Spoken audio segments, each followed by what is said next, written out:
Everyone said no. Nobody looked twice at the woman in the wheelchair by the punch table, until a single dad crouched down, held out his hand, and said, "Would you like to dance?"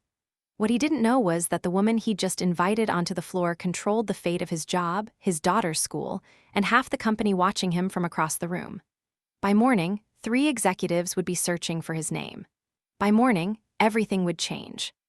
The gymnasium at Lindale Elementary had been transformed for one night into something that almost looked elegant. Folding tables lined the walls, draped in white cloth that didn't quite hide the fold marks. Somebody's mother had strung fairy lights along the basketball hoops. A local DJ, hired for $200 and a promise of free pizza, played a mix of soft pop and old soul standards through 2 speakers that buzzed faintly on the bass notes. It was the annual Lindale Family Fundraiser, the kind of event that existed in 1,000 small towns across the country, thrown together by exhausted PTA volunteers to raise just enough money to keep the after-school program running for one more year. If you want to see exactly how one small act of kindness quietly rewrote an entire company's future, stay until the end.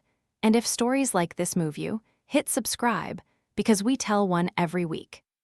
Marcus Webb stood near the entrance in a shirt he'd ironed twice, holding his daughter's hand a little too tightly. Sophie was 7, in a purple dress she'd picked out herself, and she was already scanning the room for the dessert table with the particular focus of a child who had been promised cupcakes if she behaved during the boring parts. Marcus had been dreading this night for 2 weeks. Not because of Sophie loved these things, but because of everyone else. The other parents in this gym were doctors, lawyers, small business owners, people who drove cars that cost more than Marcus made in a year working the loading dock at Halworth Logistics. He came because Sophie's teacher had specifically asked the class to bring their families, and because Sophie had circled the date on the refrigerator calendar in pink marker 3 separate times, and because being the kind of father who showed up mattered more to Marcus than almost anything else in his life. He didn't know a single person in that gymnasium besides his daughter's teacher and the janitor, who he sometimes nodded to on drop-off mornings. He didn't know that in 11 months, his entire life would trace back to this one Friday night. He didn't know that somewhere across the room, seated in a wheelchair near the punch table, wearing a plain gray cardigan that gave away absolutely nothing about who she was, sat the woman who would change everything. Her name was Catherine Renner. She was 58 years old. She had arrived 20 minutes late, alone, wheeled in through the side entrance by a volunteer who had no idea who she was helping. She wore no jewelry that would draw attention, no logo, nothing that hinted at the fact that her name sat on the letterhead of Renner Dynamics, a logistics and supply chain conglomerate with 14,000 employees across 6 states. One of which happened to be Halworth Logistics, the company that had quietly become a Renner Dynamics subsidiary 8 months earlier. A fact that had not yet been announced to the rank-and-file employees, who still punched in believing they worked for an independent regional carrier. Catherine had come to Lindale for one reason that had nothing to do with business. Her late husband's cousin taught 3rd grade at the school, and every year Catherine made a point of attending, writing a check that nobody but the PTA treasurer ever saw the size of, and then sitting quietly in the back for an hour before excusing herself early. She did not like attention. She had spent 3 decades building a company from a single delivery truck into a logistics empire, and somewhere in that climb, she had learned that people's behavior around her changed the instant they learned who she was: warmer, louder, more eager, more careful. She had grown to distrust that warmth. It told her nothing true. So at events like this, she said little, watched much, and let the room behave exactly as it would if she weren't there at all. Tonight, the room was not being kind to her. It started small, the way these things always do. A group of mothers clustered near the punch table, laughing at something on someone's phone, and when Catherine wheeled closer to be near the drinks, the circle didn't open. Nobody moved a chair. Nobody offered to pour her a cup. A man in an expensive blazer glanced at her once, did the mental math of navigating around a wheelchair, and simply chose a different route to the dessert table instead, like she was a piece of furniture that had been left in an inconvenient spot. When the DJ announced the first slow song and couples began drifting toward the center of the gym floor, nobody so much as looked her way. She sat near the edge of the room, a cup of untouched punch balanced on her lap, Watching 200 people orbit around her like, she occupied a different gravitational field than everyone else. She was used to it. That was the part that made it worse. 6 years in the chair, ever since the accident that had taken her husband and nearly taken her legs on a rain-slicked overpass outside Denver, and she had learned that the world sorted people quickly and silently into categories of who deserved a full conversation and who deserved a polite nod on the way past. She had once run board meetings that decided the fates of thousands of jobs. Tonight, in a school gymnasium, she was invisible. Marcus noticed her from across the room during the second slow song, mostly because Sophie had run off to play tag with 2 other kids near the stage, and he found himself standing alone for the first time all evening, cup of lukewarm punch in hand, watching the room the way he sometimes watched the loading dock, noticing who was working and who was being worked around. He noticed the woman by the punch table because everyone else seemed to have collectively decided not to. He watched a woman in heels walk directly past her without a glance, watched a father steer his son wide around her chair like it was a puddle to avoid, and something in Marcus's chest tightened in a way he recognized.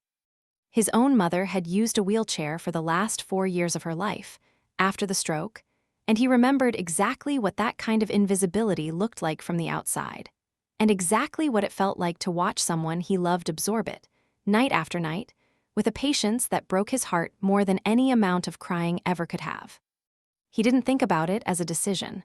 That was the truth he'd tell people later, when they asked why he did it, when they asked if he'd known, if he'd planned it, if there had been some calculation behind it. There hadn't been. He simply set down his cup, crossed the gymnasium floor, and stopped a few feet from her chair. "I don't really know anyone here either," he said. It wasn't smooth. It wasn't a line. It was just true. Catherine looked up at him, and something in her face, trained over 6 years into careful neutrality, flickered for just a moment before resettling. "Is that supposed to make me feel better?" she asked, and there was an edge in it, not unkind, but testing, the way a person tests a floor they're not sure will hold their weight. "No," Marcus said. "I just thought it might be less boring if 2 people who don't know anyone stood here together instead of separately." She almost smiled. Almost. "I don't dance," she said, nodding faintly toward her chair, in the flat tone of someone who has said the sentence 1,000 times to close a door before anyone could awkwardly try to open it. "I didn't ask you to dance," Marcus said. Then, after a beat, with a small shrug that had more courage in it than he felt, "But if you wanted to, I've been told I'm not bad at pushing a wheelchair in a slow circle. My mother used to say it counted." For a long moment, Catherine Renner said nothing at all. In that silence sat 6 years of parties where nobody had asked, 6 years of rooms that parted around her like she was an obstacle in a hallway rather than a person at an event, 6 years of learning to expect nothing and therefore be disappointed by nothing. And into that silence walked this stranger in an ironed shirt, asking for nothing, offering something so small it should not have mattered as much as it did.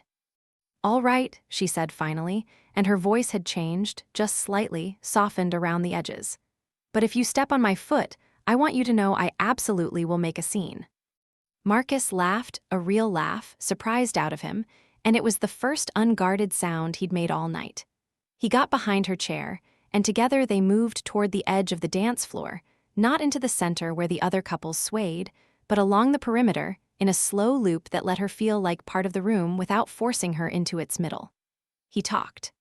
He didn't ask her name at first, didn't ask what she did, didn't ask any of the questions people ask when they're trying to figure out where you rank. He talked about Sophie, about how she'd insisted on picking out the purple dress herself, about how his mother used to love slow songs even after the stroke took most of her ability to speak, about how some nights the loading dock ran until 9 and he still made it to pick up by 6 the next morning, because that was the deal he'd made with himself when Sophie's mother left, that no matter what, he would never be the parent who wasn't there. Catherine listened. She asked questions, careful ones, the kind that came from genuine curiosity rather than social obligation. She learned that he'd been at Halworth Logistics for 6 years, that he liked the work more than people expected, that he was saving for a house in a better school district, even though it meant an hour and 40-minute round trip on public transit some mornings. She did not tell him that she owned the company that signed his paycheck. She did not tell him her last name at all, in fact, When he finally asked, near the end of the second song, she said simply, "Catherine," and let it sit there, unadorned, and he did not push for more, because it hadn't occurred to him that there would be more to know. Across the gymnasium, a small cluster of people had begun to notice. Diane Ashcroft, who ran the district's largest real estate office, and who had been one of the women standing at the punch table earlier, without so much as glancing at the woman in the wheelchair, watched Marcus and Catherine complete their slow loop around the dance floor with a growing, uneasy sense that she recognized something about the woman's face that she couldn't quite place. She leaned toward her husband. "Doesn't that woman look familiar to you?" she whispered. Her husband shrugged and said he had no idea, and the moment passed unremarked, but it would return to Diane later that night with considerably more weight. What none of them knew, what Marcus himself would not learn for another 6 weeks, was that Catherine Renner had, 3 days earlier, quietly signed off on a company-wide restructuring memo that would eliminate an entire tier of middle management across every Renner Dynamics subsidiary, including Halworth Logistics.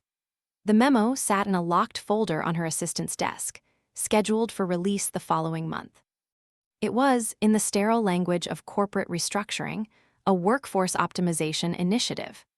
In the language that mattered to the people it would affect, it meant that roughly 400 jobs across 6 states were about to disappear, and nobody at those companies, not the employees, not most of the local managers, not even some of the regional executives, had any idea it was coming. Marcus Webb's position on the loading dock was, technically, safe. But the shift supervisor who scheduled him, the man who had fought for Marcus to get extra hours during the months after Sophie's mother left, who had quietly adjusted Marcus's schedule around school pickups without ever making him ask twice, that position was on the list. Everything about to happen in Marcus's life over the next several months would trace back, invisibly, to a decision Catherine Renner had made in a conference room 3 days before she sat in a folding chair at the edge of a school gymnasium, and let a stranger push her in slow circles to a song neither of them would later be able to name. The song ended. The DJ transitioned into something upbeat, and the moment broke the way quiet moments do at parties, dissolving into the general noise of the room. Sophie came running back from her game of tag, breathless, cheeks flushed, and stopped short when she saw her father standing beside a woman in a wheelchair she didn't recognize. "Who's this?" Sophie asked, with the blunt curiosity of a 7-year-old. "This is Catherine," Marcus said. "She's new to being ignored at parties, so I figured we'd fix that for one night." Catherine laughed, an actual laugh, warm and surprised, the kind of laugh that made Marcus think she hadn't done it in a while. "Your father," she said to Sophie, "has excellent manners. You should hold on to him." "I'm keeping him," Sophie said seriously, and slipped her hand into her father's, and something in Catherine's chest tightened at the easy, uncomplicated love in that gesture. The kind of love she hadn't watched up close in a very long time. Before Catherine left that night, early, as always, before the small talk could deepen into something that risked revealing who she was, she caught Marcus's eye one more time. "Thank you," she said simply, "for not walking around me."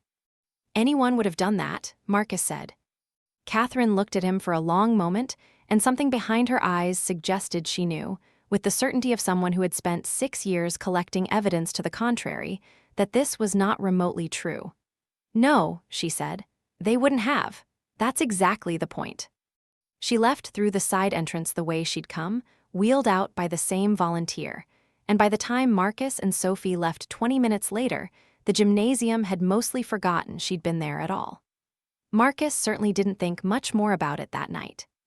He drove Sophie home, put her to bed, fell asleep on the couch still in his iron shirt, and woke up the next morning to an ordinary Saturday, with no way of knowing that 4 states away, in a modest but comfortable house outside Denver, Catherine Renner had spent the drive home in near silence, staring out the window, turning over a single sentence in her mind. The phrase Marcus had used without thinking, tossed off so casually he'd probably already forgotten saying it. Anyone would have done that. She knew, better than almost anyone alive, exactly how untrue that sentence was. And she had decided, somewhere on that dark highway, that she needed to know more about the man who had said it. It took her assistant, a sharp and famously discreet woman named Priya Anand, less than a day to find out everything there was to find about Marcus Webb, not because Catherine ordered a formal investigation, but because Catherine simply asked, over coffee on Monday morning, whether Priya could quietly look into an employee at Halworth Logistics. Priya, who had worked for Catherine for 11 years and had long since stopped being surprised by anything her employer asked, pulled the personnel file within the hour. What she found was unremarkable in the way that most honest, hardworking lives are unremarkable to anyone looking from a distance, and quietly extraordinary in the way that lives reveal themselves to anyone willing to actually look. Marcus Webb, 34 years old, 6 years at Halworth Logistics, no disciplinary record, a performance history that trended consistently upward, and a personnel note from his direct supervisor, a woman named Renee Castillo, that read simply. Webb is the kind of employee you build a shift around, reliable beyond expectation. Should be considered for lead position when next opening arises. Beneath that, in a separate document Priya found buried in the HR system, was a hardship request Marcus had filed 18 months earlier, requesting a modified schedule to accommodate sole custody of his daughter after her mother's departure. The request had been approved, quietly, by Renee Castillo, who had rearranged half her shift roster without complaint to make it work.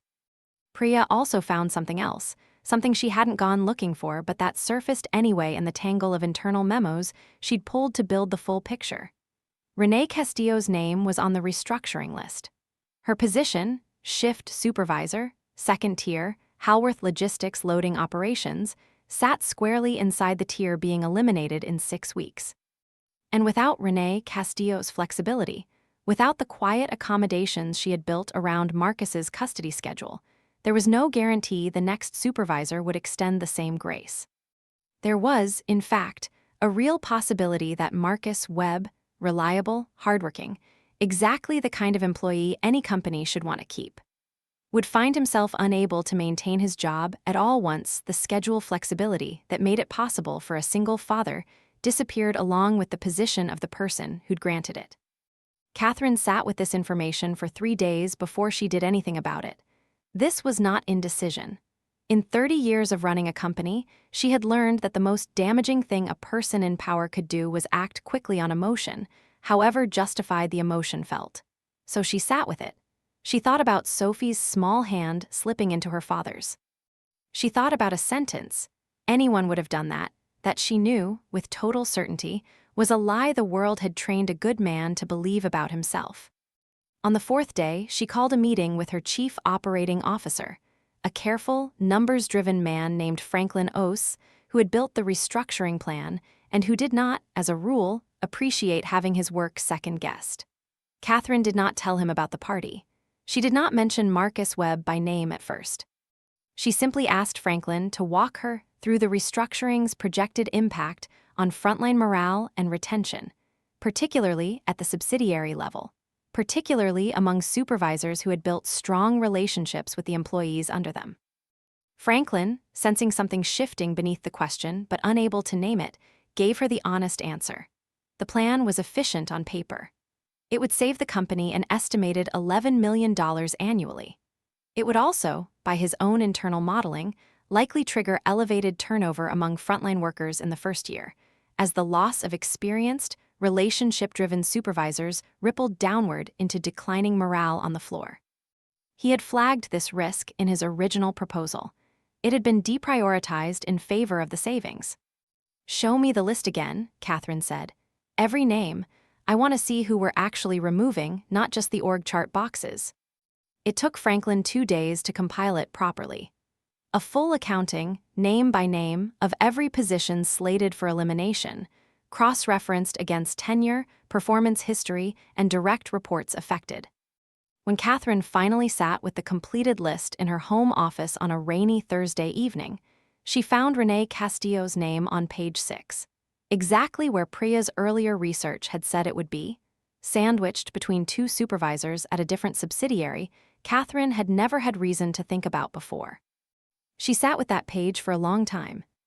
Then she picked up her phone and called Franklin directly, well past normal business hours, and told him she wanted the entire restructuring plan paused pending a full review. Not because the company couldn't survive without the $11 million in projected savings, but because she wanted to understand, in specific human terms, exactly whose accommodations, exactly whose quiet decency, exactly whose invisible labor was about to be erased in the name of an org chart efficiency that nobody outside a boardroom would ever see or thank. Franklin, to his credit, did not argue. He had built the plan because it was his job to build it, not because he was blind to its cost. He simply said, "I'll need direction on what to build instead," and Catherine told him she would give him that direction within the week. Meanwhile, Marcus Webb had no idea any of this was happening. His life continued in its ordinary rhythm: early mornings, the loading dock, Sophie's school drop-offs, the particular exhaustion of doing it all alone and doing it well anyway. He thought about the woman from the fundraiser exactly twice in the following weeks. Once when Sophie asked, unprompted, whether the lady in the chair would be at the next school event, and once when he found himself, for no clear reason, remembering the sound of her laugh when he'd made the joke about her being new to being ignored. He assumed, reasonably, that he would never see her again.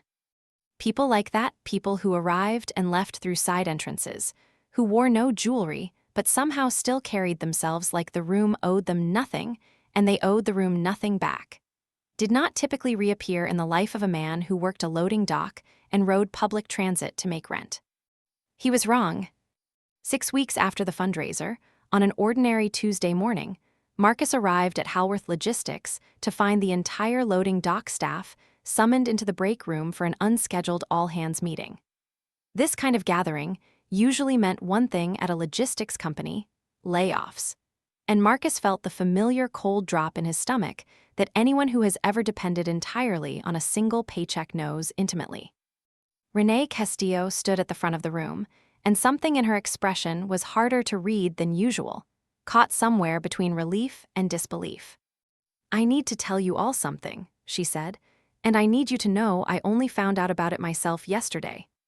She explained that Halworth Logistics had, 8 months earlier, been quietly acquired by a larger parent company, Renner Dynamics, a fact that corporate had apparently decided not to widely announce at the time.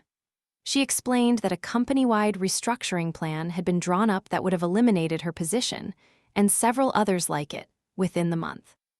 And then she explained that the plan had been paused entirely by direct order from the top, not modified, not softened, but stopped, pending what corporate was calling a full stakeholder impact review. A phrase that meant nothing to most of the people in that break room except that their jobs, for now, were safe. What Renee did not know, and what Marcus would not learn for several more weeks, was the reason behind that decision. Not the sanitized version that filtered down through layers of corporate language, but the actual reason, the one that existed only in a home office in Denver on a rainy Thursday night, in the silence of a woman staring at a name on page 6 of a spreadsheet and refusing to let it become a statistic without a fight. The full truth reached Marcus almost by accident, 3 months later, at an entirely different event. A company-wide town hall Renner Dynamics held at the regional Halworth facility to formally introduce itself as the parent company and lay out its new direction.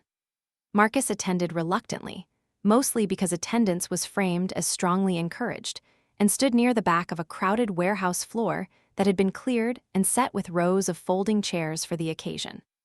He watched a woman in a tailored blazer take the stage to polite, uncertain applause from 400 employees who had spent the last several months anxious about exactly what kind of company had just bought theirs. It took Marcus nearly a full minute to recognize her, because the last time he'd seen her, she'd been wearing a plain gray cardigan and had let him push her in slow circles around the edge of a school gymnasium dance floor. Catherine Renner stood at the podium, not seated, he would learn later, by her own insistence. Using a support frame she rarely showed anyone outside her closest staff, because she wanted to stand for this particular speech, wanted to look 400 nervous employees directly in the eye rather than address them from a chair they might unconsciously read as diminished.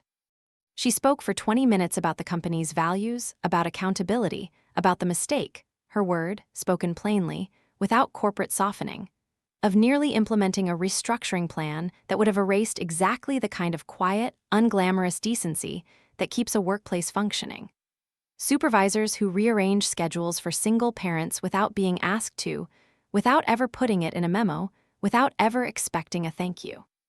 "I want to tell you about someone I met a few months ago," she said, near the end, and Marcus felt his stomach drop in a way that had nothing to do with layoffs. "I was at a school fundraiser. I didn't know anyone there. Most of the room walked past me that night without so much as a glance, not out of cruelty, I think, but out of the kind of thoughtlessness that becomes so ordinary we stop noticing we're doing it. One person did not walk past me. He crossed the room, introduced himself, and pushed my wheelchair in slow circles around a dance floor because he thought I might be lonely, and he never once asked who I was or what I could do for him. When I told him anyone would have done what he did, he disagreed with me. He was right to disagree. I have spent 6 years learning exactly how untrue that sentence is." The room had gone completely silent. Marcus stood frozen at the back, feeling every eye that recognized him from somewhere. Renee Castillo 2 rows ahead, turning slowly, expression shifting from confusion to dawning recognition, begin to turn in his direction. "That man works in this building," Catherine said.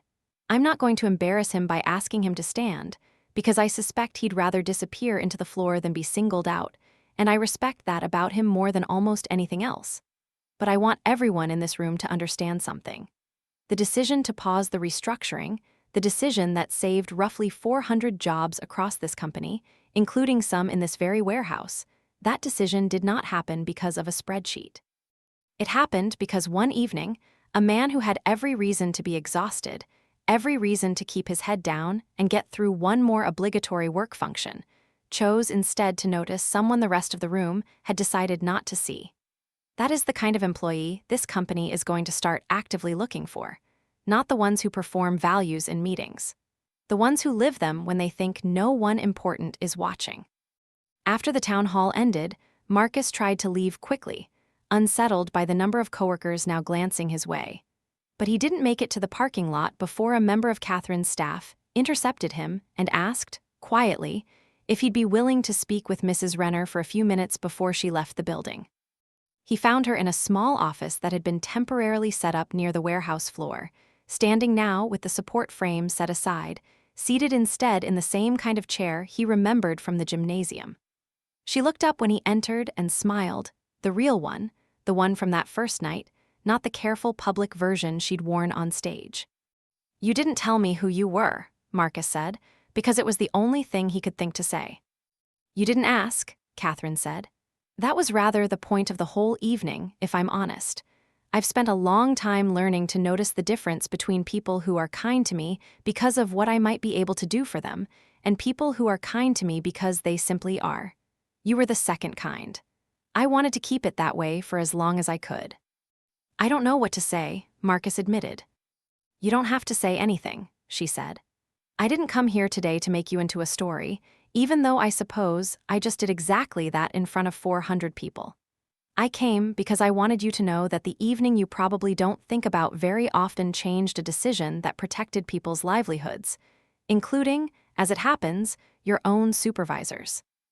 Renee Castillo still has her job because I refused to sign off on a plan that would have erased her, and I refused because a stranger reminded me, without knowing he was doing it, what it actually looks like when someone chooses decency without an audience." Marcus thought of Renee, of the countless small ways she had rearranged the world around him without ever making him feel like a burden for needing it. He thought of Sophie, waiting for him at his mother's old friend's house, that afternoon, purple dress long since retired to the back of her closet, growing up in a world Marcus was trying, every single day, to make just slightly kinder than the one he'd grown up in. "For what it's worth," Catherine added, "I'd like to offer you something.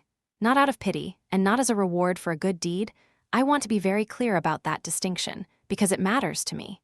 There's a new regional operations coordinator role opening at this facility. It requires exactly the kind of judgment you clearly already have, the ability to see the people underneath the org chart. Renee recommended someone for it before she even knew this conversation was happening." "She recommended you." Marcus stood there for a long moment, turning this over, feeling the shape of a life about to shift in a direction he had not seen coming and had done nothing to engineer. "I didn't do any of this to get something," he said finally. "I know," Catherine said. "That's precisely why I'm offering it." He took the position 3 weeks later. After long conversations with Renee. After long nights turning the decision over while Sophie slept in the next room. After finally accepting that saying yes to something good did not undo the fact that he had done it for no reason except that it was right. The new role came with better hours, a modest but meaningful raise, and most importantly to Marcus, a schedule that let him be at Sophie's school for every pickup, every recital, every ordinary Tuesday that had once required a careful, exhausting negotiation with the clock. Catherine Renner never became a close friend, not in the way Marcus might have once imagined that word meaning. She remained, in some sense, exactly who she'd been in that gymnasium, careful with her warmth, precise about who she let close, having learned the hard way what that warmth cost her when it was misplaced. But she never missed the Lindell family fundraiser again, not once in the years that followed, and she always found Marcus and Sophie somewhere in the crowd. And she always let Sophie, now old enough to ask for it herself, push her wheelchair in the same slow loop around the edge of the dance floor while the DJ played whatever song happened to be on, and neither of them ever needed to say out loud what that particular ritual meant. Years later, when people at Renner Dynamics told the story of the restructuring that never happened, they usually told it as a story about a smart executive who caught a costly mistake in time. That version wasn't wrong, exactly. But it left out the only part that actually mattered, that an entire company's direction, the livelihoods of 400 families, and the quiet architecture of one man's whole life had all pivoted on a single moment in a school gymnasium when nobody was watching, when a woman sat alone with an untouched cup of punch on her lap, and one person in a crowded room simply chose not to walk past her. If tonight's story reminded you that the smallest act of kindness can carry a weight you may never fully see, take a moment to share it with someone who needs the reminder. And subscribe, because next week, we tell another story about the people the world almost overlooked.